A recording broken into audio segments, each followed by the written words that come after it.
কোথাও দাঁড়িয়ে একটা গর্জন দেই, तमाम পৃথিবীর সমস্ত ছাগলের বাচ্চা আমাদের সামনে দাঁড়াবার সাহস পায় না। আল্লাহ পাক বাঘকে যেই শক্তি দিয়ে সৃষ্টি করেছেন, বাঘ যদি সেই শক্তি নিয়ে একবার মাঠে দাঁড়িয়ে যায়, ছাগলের দল মাঠে দাঁড়াবার কোশ্চিনকালেও হিম্মত এবং সাহস পাবে না। দেখেন, এক লোক জঙ্গলে গেছে কাঠুরিয়া কাঠ কাটতে। তো জঙ্গল থেকে ফেরার সময় সে দেখে যে জঙ্গলের এক জায়গায় একটা বাচ্চা বাঘ পড়ে আছে, ছোট বাঘ। বাঘিনী হয়তো কোথাও গেছে শিকার টিকার করতে, ওই বাঘের বাচ্চাটা বাঘিনী থেকে তার মায়ের থেকে আলাদা হয়ে গেছে। এখন কাঠুরিয়া বাঘের বাচ্চা পাইছে, ছোট বাচ্চা, শখ করে এটাকে কোলে করে বাড়িতে নিয়ে আসছে। এখন বাঘের বাচ্চা তো বাড়িতে আনছে, কিন্তু বাঘের বাচ্চাকে খাওয়াইবে কি, পালবে কেমনে? এখন চিন্তা করতেছে যে বাঘের বাচ্চাকে পালা যায় কেমনে। এটা ছোট বাচ্চা, মায়ের সাথে থাকে, মায়ের দুধ খায়। এখন হঠাৎ তার মাথায় একটা বুদ্ধি আসলো যে আমার কাছে তো এই বাঘের বাচ্চার মা নাই, কিন্তু আমার ঘরে তো ছাগলের বাচ্চার মা আছে। কি আছে? কারণ ছাগল বিয়েছে, ছাগল আছে 2-3টা বাচ্চা। তো চিন্তা করলো দেখি তো এই বাঘের বাচ্চারে নিয়ে ছাগলের দুধ খায় কিনা। তো সে বাঘের বাচ্চাটার মুখ নিয়ে ছাগলের ওলানের মধ্যে লাগাই দিছে। তো ওলানে লাগাইতেই ওর মুখের মধ্যে ছাগলের ওলান থেকে দুধ আসছে। এখন বাঘের বাচ্চা তো দুধ খাওয়া শুরু করছে। ওর হলো পেটে ক্ষুধা, খাওয়ান দরকার। এটা কি বাঘের দুধ না ছাগলের দুধ, এটা ওর জানার দরকার আছে? কি বলেন? তো ছাগলের দুধ খাওয়া শুরু করছে। ছাগলের দুধ খেয়ে মোটামুটি ভালোই। লোকটা দেখলো যে যাক, তো একটা ব্যবস্থা হইল যে বাঘের বাচ্চা ছাগলের দুধ খায়। এখন এইভাবে দিন যায়, রাত কাটে। ছাগলের বাচ্চার সাথেই রাত্রে ঘুমায়, ছাগলের বাচ্চার সাথেই দিনের বেলায় ঘোরাফেরা করে, ওই ছাগলের বাচ্চার সাথেই ছাগলের দুধ খায়। এইভাবে দিন গড়ায়, মাস গড়ায়া বেশ অনেক দিন চলে গেছে। কয়েক মাস যাওয়ার পরে ছাগলের বাচ্চাও বড় হয়েছে, বাঘের বাচ্চাও বড় হয়েছে। তো ছাগলের বাচ্চা একটু বড় হইলেই তো ছাগলের বাচ্চার মাথায় শিং গজায়, গজায় না? ছাগলের বাচ্চার মাথায় যখন শিং গজায়, তখন দেখবেন নতুন নতুন শিং গজাইলে ছাগলের বাচ্চার একটা প্রবণতা তৈরি হয়, খালি গুতাগুতি করে, ত্রিং বিরিং বেশি করে। যার তার সাথে গিয়ে গুতাগুতি লাগে, নিজেরা গুতাগুতি করে, কুত্তা পাইলে কুত্তার সাথে গুতাগুতি লাগে, বেড়ার সাথে গুতাগুতি লাগে, গাছের সাথে গুতাগুতি করে। এটা হলো ছাগলের বাচ্চার স্বভাব। ব্যাং যেরকম নতুন পানি পেলে লাফায় বেশি, রাজনৈতিক পাতি নেতারা ক্ষমতার গন্ধ পাইলে লাফায় বেশি, ছাগলের মাথায় শিং গজাইলে লাফায় বেশি। কুনা ব্যাং, রাজনীতির পাতি নেতা, ছাগলের বাচ্চা, তিনটার একই চরিত্র। এখন যখন ছাগলের এই শিং গজাইছে, ও তো খালি গুতাগুতি করে, একটার সাথে গুতাগুতি লাগে, বাঘের বাচ্চার সাথেও গুতাগুতি লাগে। এখন বলেন, বাঘের বাচ্চার মাথায় তার শিং গজায় না, বরং বাঘের বাচ্চার মাথাটা একটু তুলতুলে নরম নরম। তো ছাগলের বাচ্চা গুতা দিয়ে মজা পায়, নরম জায়গায় গুতা দেয়, দেখে শিং ঢুকে যায়, ও খুব মজা পায় ছাগলের বাচ্চা। এখন বাঘের বাচ্চাও ছাগলের বাচ্চারে দেখা ও গুতা দিতে আসে, ও গুতা দিয়ে উল্টা ব্যথা পায়, কারণ ওর মাথায় তো কি নাই, শিং নাই। এখন বাঘের বাচ্চা খালি কান্দে আর আল্লাহর কাছে দোয়া করে যে আল্লাহ তুমি আমার 2টা শিং দাও। কি দাও?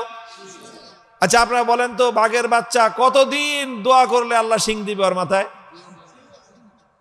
ভাই, বাঘের বাচ্চা যদি কিয়ামত পর্যন্ত দোয়া করে, আর আমাকে বড় বড় হুজুরদেরকে দিয়ে যদি খতম পড়ায়, মিলাদ শরীফ পড়ায়, দোয়া করায় যে হুজুর দোয়া করে দেন আমি বাঘের বাচ্চা, আমার মাথায় তো শিং নাই, আল্লাহ যেন 2টা শিং দেয়, আল্লাহ দিবে শিং? আরে ভাই, বাঘের বাচ্চার মাথায় কি শিং হবে নাকি? কিন্তু বাঘের বাচ্চা তো বুঝে না, ও মনে করতেছে শিংয়ের মধ্যেই সব শক্তি। ছাগলের মাথায় যেহেতু শিং আছে এই জন্য ছাগল শক্তিশালী, আমার মাথায় যেহেতু শিং নাই এই জন্য আমি দুর্বল, এটাও ভাবে। এইভাবেই ওর দিন কাটে খুব দুঃখে যে মাথায় কি নাই, শিং নাই। তোর ছাগলের বাচ্চারা খুব মজায় ওরে নিয়ে খেলে। ওরে পাইছে একটা বোকা, যেরকম নাদুস নুদুস বড় সড় শরীর, মাথায় নাই শিং, মারে গুতার কান্দেও। একদিন মাঠের মধ্যে এরকম ছাগল চড়তেছে, সব ছাগলের পাল, সব ছাগলের পাল মিলে এই বাঘের বাচ্চাটারে নিয়ে তামাশা করতেছে। একজনে মাথার মধ্যে গুতা মারে, ও কান্দে, পিছন দিক থেকে লেজের মধ্যে পাছার মধ্যে আরেকজনে গুতা মারে, ও আবার ঘুরে দাঁড়ায়, পিঠের মধ্যে আরেকটা ছাগলে গুতা মারে।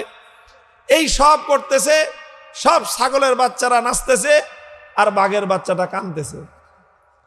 দূর থেকে একটা বড় বাঘ এই দৃশ্যটা দেখছে। এই দৃশ্য দেখে তো বাঘ থক হয়ে গেছে।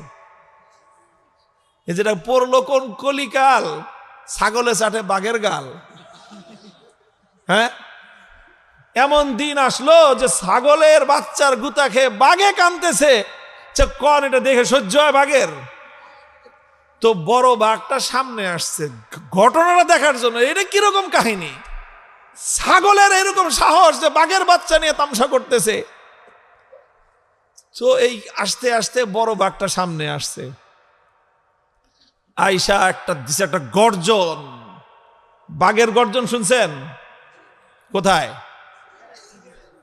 ভাই? চিড়িয়াখানায় যেই বাঘের গর্জন শোনা যায় এটা তো মরা বাঘ। এটা মরা বাঘ না? বলবেন যে মরা কেউ তাজাই তো। আরে ভাই, তাজা মানে কিরকম? এটার মধ্যে তো খাঁচার মধ্যে বন্দি করে রাখছে। এটারে খাঁচার মধ্যে বন্দি করে রাখছে, খাওয়ায় কি ওরে? ও জঙ্গলে থাকলে রয়্যাল বেঙ্গল টাইগার খাইতো কি? সকালবেলা একটা হরিণ, দুপুরবেলা একটা মহিষ, রাত্রে বেলায় একটা এরকম ছাগল বা গরু একটা কিছু ধরে খায়। সকালের ব্রেকফাস্ট হয় হরিণ দিয়া, দুপুরের লাঞ্চ আর মহিষ দিয়া, খাসি দিয়া বা গরু দিয়া, আর রাত্রের ডিনার হয় আর একটা ছাগল গরু একটা বড় কিছু দিয়ে। সেই বাঘরে ধরে না খাঁচার মধ্যে বসছে। ওর জন্য সরকারের পক্ষ থেকে বরাদ্দ আছে ডেলি মনে করেন 20 কেজি গোশত। তো 20 কেজি গোশত যদি সরকারি বরাদ্দ হয়, আচ্ছা বলেন আপনাদের জন্য যদি সরকার প্রতি মাসে 10 কেজি করে গম বরাদ্দ দেয়, আপনারা কয় কেজি করে পাইবেন বলে আশাবাদ? বলেন, পাইবেন কিছু? আপনাদেরকে যে ফ্যামিলি কার্ড যদি কেউ দেয়, দিবে। আপনাদেরকে মনে করে রেশনের কার্ড দিল, ভাই সরকার তো দিবে কার্ড, আপনি পাইবেন কয়শো টাকা? এই দেশে আচ্ছা বলেন তো, আপনার বুকে হাত দিয়ে কত পার্সেন্ট মানুষ সরকারি অফিস আদালতে গিয়ে ঘুষ ছাড়া, কোনো টাকা পয়সা দেওয়া ছাড়া মাগনায় সরকারি সার্ভিস পান? কত পার্সেন্ট মানুষ পান আছেন বলেন, হাত উঠায় দেন। মানুষ না খেয়ে মরে, তারপরে তো মানুষের গম খেয়ে ফেলায়। ব্রিজ কালভার্ট বানাবে, রডের বদলে বাঁশ দিয়ে বসে থাকে। তাইলে এই যদি হয় মানুষের সাথে আচরণ, চিড়িয়াখানার বাঘের সাথে কি করে ওরা? আর বাঘে তার কইতেও পারে না তুই আমার গোশত মেরে খাইছস।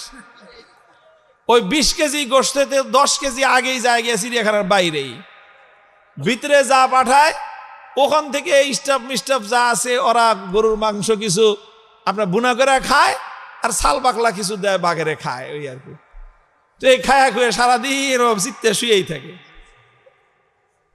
এরপরে এই বাঘরে যদি কেউ খোঁচা মারেন, তাহলে দেখেন বাঘের তাকাইলে আপনার কলজে পানি শুকিয়ে যাবে। এরপরে মাঝে মাঝে ও একটু নিঃশ্বাস ছাড়ে, গর্জন দিবে কি? এই মরা বাঘ, আটকানো বাঘের বুকের থেকে গর্জন আর হুঙ্কার বের হয়। এরপরও সামান্য একটু আওয়াজ যখন করে, গোটা চিড়িয়াখানা থরথর করে কেঁপে উঠে, সমস্ত পোলাপান দৌড় দেয় যে বাঘ গর্জন দিতেছে দেখার জন্য। এই যদি হয় মরা বাঘের গর্জন, তো জঙ্গলের আসল বাঘের গর্জনটা কেমন হয়? একেবারে জমিন থেকে আসমান পর্যন্ত থরথর করে কাঁপতে শুরু করে, পাহাড় পর্যন্ত কেঁপে উঠে বাঘের গর্জনে। তো বাঘটা যখন এরকম গর্জন দিছে, ছাগলের কি অবস্থা করেন? এই বাঘের এক গর্জন শুনে সব ছাগল যে যেদিকে পারে প্রাণপণ খালি দৌড়াজো দৌড়ায়, কাইলো দৌড়ায়, দৌড়াইতেই আছে। সমস্ত ছাগল বাঘের গর্জনে হুঙ্কারে ময়দান খালি করে সব পলাইছে। ছাগলেও দৌড়ায়, ছাগলের বাচ্চাও দৌড়ায়, সাথে সাথে বাঘের বাচ্চাও দৌড়ায়। বড় বাঘটা পিছন থেকে দৌড়ায় আসছে। আজকে কিন্তু ও কোনো ছাগল শিকার করতে আসে নাই, আজকে আসছে ও বাঘের বাচ্চাটার কাহিনী বোঝার জন্য, যে ঘটনাটা কি, বাঘের বাচ্চারে নিয়ে ছাগলে খেলে কেন। ও পিছন থেকে খাবা মেয়েরা বাঘের বাচ্চাটারে ধরছে, দেখে যে ওর বুক কাঁপতেছে, কিরে তুই দৌড়াস কেন? বাঘের বাচ্চারে জিজ্ঞাসা করে বড় বাঘ, তুই দৌড়াস কেন? কয় যে ছাগলে দৌড়াই, যেন আমিও দৌড়াই। মানে হলো ছাগলের সাথে থাকতে থাকতে ওর চরিত্রটা হয়েছে কার মতো? এই সঙ্গ দোষে রঙ্গ ধরে। সঙ্গ দোষে তুমি ছাগলের সাথে থাকলা, তুমি বাঘের বাচ্চা হইলে কি হবে? তোমার চরিত্র হবে ছাগলের মতো। কুত্তার বাচ্চার সাথে থাকলে ছাগলের বাচ্চা হইলে কি হবে? ওটা হবে কুত্তার বাচ্চার চরিত্র। বাঘের বাচ্চা কুত্তার বাচ্চা থাকলে, সাথে থাকলে ওটার চরিত্র হয় কুত্তার বাচ্চার মতো।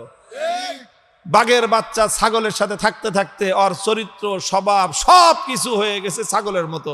ও এখন চিৎকার আর হুঙ্কার শুনে থরথর করে কাঁপতেছে।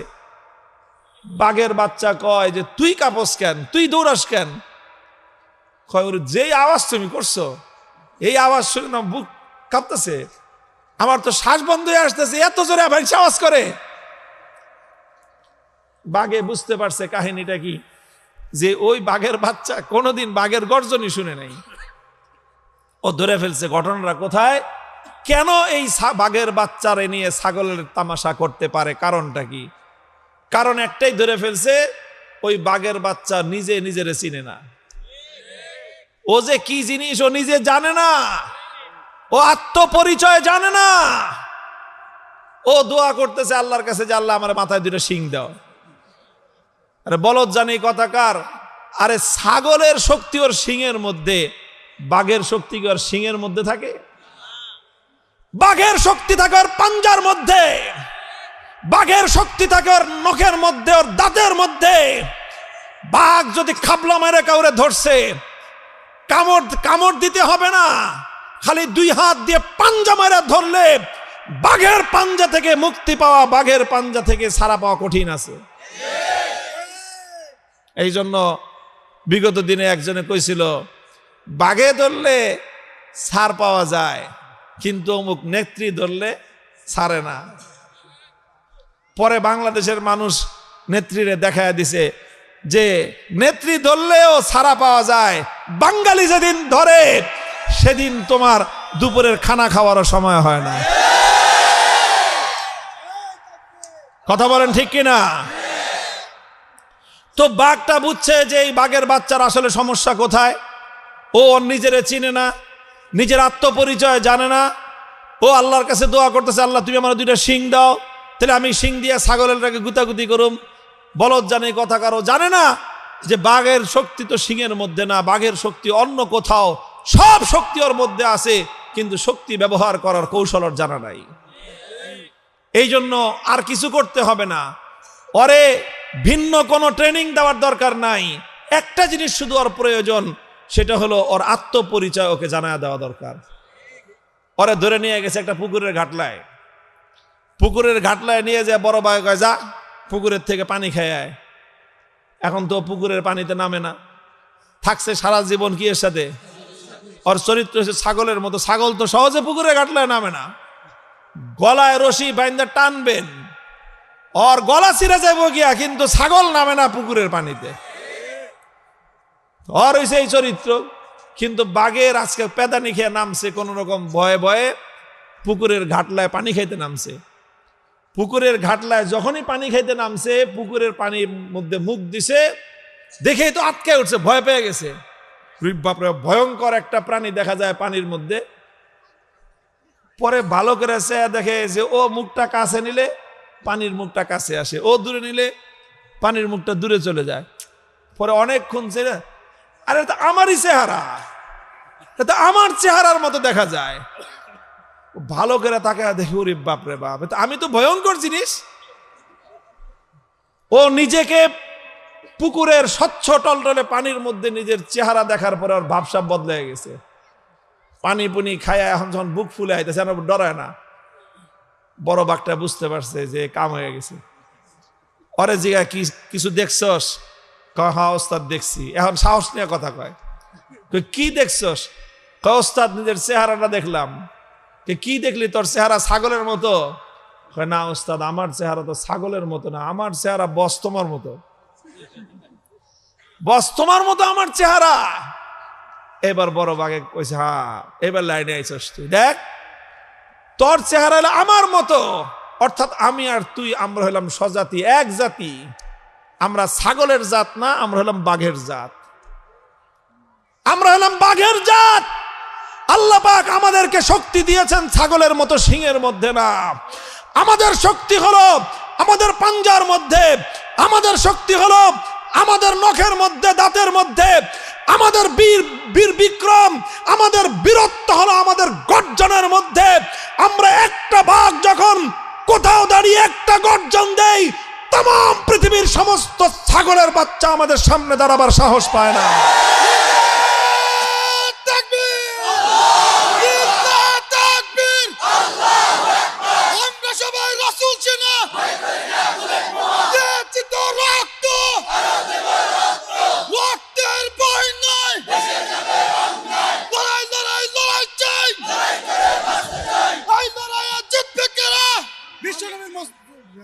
মোহতারাম হাজিরিন, পরিষ্কার কথা এটাই, এটাই পরিষ্কার কথা, এটাই আসল রহস্য। বাঘের বাচ্চা যতদিন নিজের আত্মপরিচয় না জেনেছে, যতদিন নিজের শক্তির সন্ধান সে না পেয়েছে, সে আল্লাহর কাছে দোয়া করছে, আল্লাহ তুমি মানে ছাগলের মতো দুইটা শিং দাও। অথচ এই বাঘ জানে না যে হাজার শিংওয়ালা ছাগল একটা বাঘের সামনে কোনো শক্তি নাই। হাজার লক্ষ ছাগল মিলেও একটা বাঘের গর্জনের সামনে মাঠে দাঁড়াবার হিম্মত তাদের নাই। হে মুসলমান ইমানদার, আল্লাহর কসম খেয়ে বলি, আল্লাহর কোরআনের মধ্যে আল্লাহ পাক ইমানদারদের জন্য যেই শক্তির সন্ধান দিয়েছেন, আজ মুসলমানেরা ইমানদারেরা সেই শক্তির কথা ভুলে গিয়ে দুনিয়ার কাফের মুশরিক বেঈমান ছাগলের জাতের শিংয়ের গুতা খেয়ে কান্নাকাটি করে আর দোয়া করে যে আল্লাহ এই ইহুদি খ্রিস্টান বেঈমান বেদিন এই ছাগলের দলের মতো আমাদের বাঘের মাথায় তুমি শিং গজাও। তো বলেন, বাঘ সারা জীবন কিয়ামত পর্যন্ত দোয়া করলে বাঘের মাথায় ছাগলের মতো শিং হবে? বাঘের মাথায় যেরকম ছাগলের মতো শিং হয় না, আর ছাগলের মতো শিংয়ের দরকারও বাঘের নাই। আল্লাহ পাক বাঘকে যেই শক্তি দিয়ে সৃষ্টি করেছেন, বাঘ যদি সেই শক্তি নিয়ে একবার মাঠে দাঁড়িয়ে যায়, ছাগলের দল মাঠে দাঁড়াবার কোশ্চিনকালেও হিম্মত এবং সাহস পাবে না।